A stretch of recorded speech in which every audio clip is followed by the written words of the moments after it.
Businesses are being urged to plan for possible water shortages this summer, as some parts of the country have already recorded low river levels and dry conditions.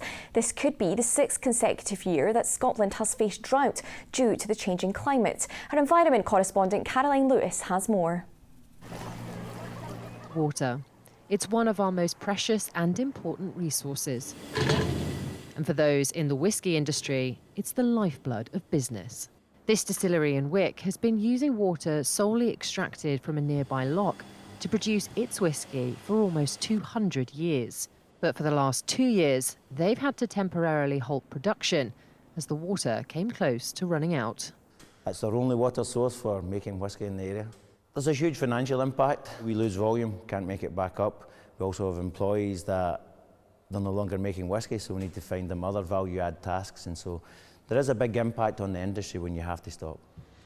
The distillery is looking at new ways of making whisky, using as little water as possible, as droughts in Scotland are predicted to become more frequent. Even the best distilleries in Scotland will be down about 10, 11 litres of water consumed for every litre of alcohol produced, so that's massive. You can't tanker it in from somewhere else because it's a huge volume, you just couldn't do it.